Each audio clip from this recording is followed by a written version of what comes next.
شما احتمالاً در دوران تحصیلتون درباره موضوع زمانها در زبان انگلیسی زیاد شنیدید و برای یاد گرفتنش هم خیلی وقت گذاشتین. میشه همه اونها رو در 1 دقیقه جمع و جور کرد.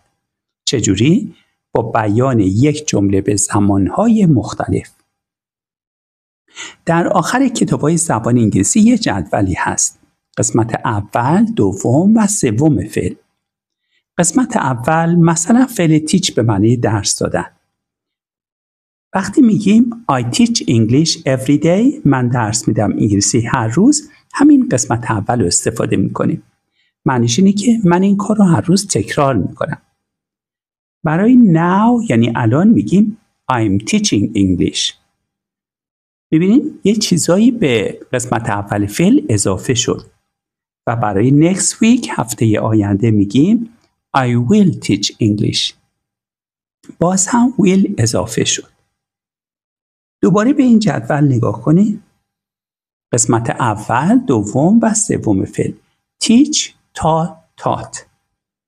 برای last week هفته گذشته میگیم I taught English last week. من تدریس کردم انگلیسی هفته گذشته. در اینجا قسمت دوم فعل رو استفاده میکنیم. برای since 1366 از سال 1366 تا حالا میگیم I have taught English. من تدریس کرده ام انگلیسی. اینجا قسمت سوم فعل رو استفاده کردیم.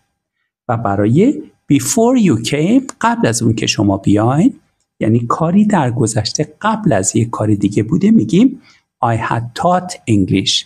اینجا باز هم قسمت سوم فعل رو استفاده کردیم. 6 تا از زمانهای انگلیسی رو با هم مرور کردیم: کوتاه، مختصر و کاربردی.